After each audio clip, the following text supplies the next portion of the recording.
Did you find it hard to rebound kind of after the pandemic? Because just kind of looking how Spotify has your releases stacked, it looks like right as the pandemic was ending, you kind of stopped. I don't want to say stopped releasing music, but at least according to Spotify, that's kind of what it looked like. Yeah, so the start of the pandemic was really when I started releasing music at all. Mm-hmm. And it was kind of my outlet to get through the pandemic. I knew when the pandemic hit, I think a lot of us felt, trapped, but also kind of like, this is a do it or don't do it moment. Mm-hmm. So you gotta, if you're feeling passionate about something, you just gotta go for it. And that was really my mindset in 2020 when the pandemic started. And so I just started releasing music as much as I could. I mean, I recorded everything in Ohio, and I used my dad to play with me, and we found an amazing producer in town, and we just did what we could with the resources that we had. And throughout that experience, I think I've learned a lot about how to release music by myself and be an independent artist and figure out all these things by myself. I've never done that before, and it's been such a learning curve. Yeah. So I think towards the end of the pandemic, I had released almost 8 songs, Mm-hmm. and I was kind of ready to just take a step back and kind of see like where my music was going to take me, and what kind of songs I really wanted to put out, because I was Mm-hmm. putting out some feelers and just getting through that hump of being afraid and being worried about what people are going to think. And I'm like, screw that mentality, like no one's going to care anymore, we're in a pandemic, just do what you need to do. And so I think after the pandemic, I was like, okay, what is working? What is not working? Like, how can I improve myself? And that's when I really started working on, improving my voice and my musicality, and playing more gigs since the pandemic ended, and just trying to get my stage presence and everything all in gear so that when I release music, I have something to show for it. Mm-hmm. And that's an interesting topic that we don't or I have never really touched on was a lot of these musicians or a lot of musicians that kind of not found their passion for music during the pandemic, but started pursuing their career because either they lost their job, they, like insert any of the situations that unfolded. And so they really started taking their music seriously.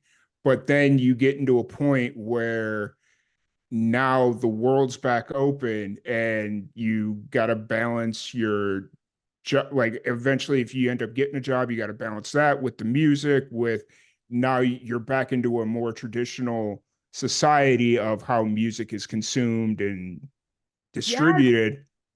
It's there's a been so completely many changes, honestly, since, with even with TikTok and with just being able to release your own music with, little to no help at all from any executive Mhm. people, and you don't have to even be in Nashville. So it's just really crazy that, it's changed, and I think it's made it easier for musicians to get their voice heard. And I'm happy about that. Yeah. I think taking some good from the pandemic Right. was positive. I know there's a lot of negative that can come from the pandemic, but I think at least as far as music for me, it was really just a huge step forward.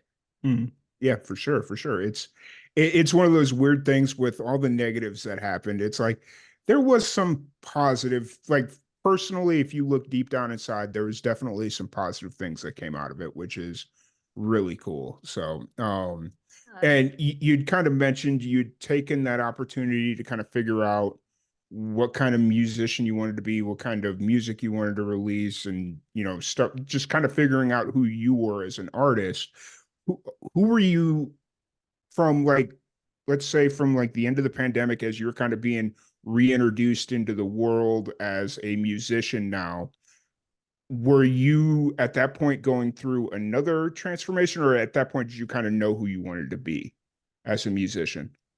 I think I knew who I wanted to be. It was just kind of honing in on that and Okay. really pushing myself to like dive into like more about who I am, because I think Mhm.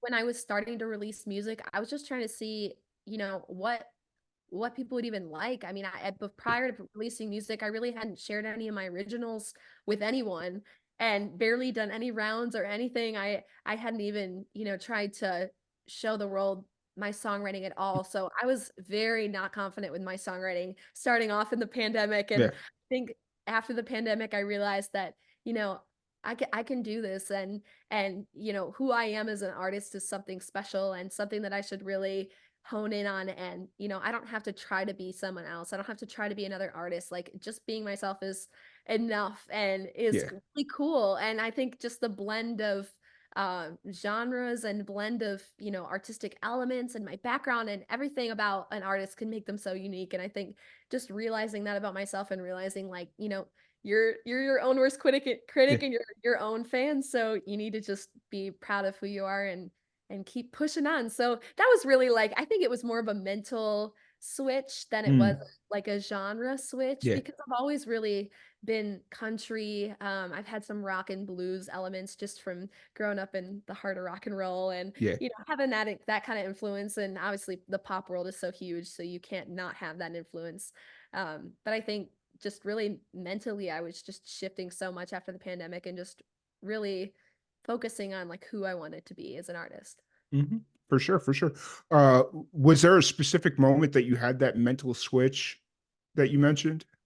Um, I would say a little bit after the pandemic, and then a little bit after I graduated, because Mhm. I think just the transition from being a student and being like, I'm learning, I'm learning, I'm learning every day. I'm going in, and whether I realize it or Yeah. not, I'm learning so much. And then Mhm. I graduate, and I'm like, okay, this is real life. Like, this is what you've been wanting to do. You've been dreaming of this moment Mhm. for 22 years, almost 23 years at Yeah. that point. You're here. So what are you going to do? Are you going to take this moment and actually use it, and benefit yourself, and do what you've been wanting to do for so many years, or are you just going to, like, sit back and wait for the moment to happen? And I Right. think that's when this shift really happened.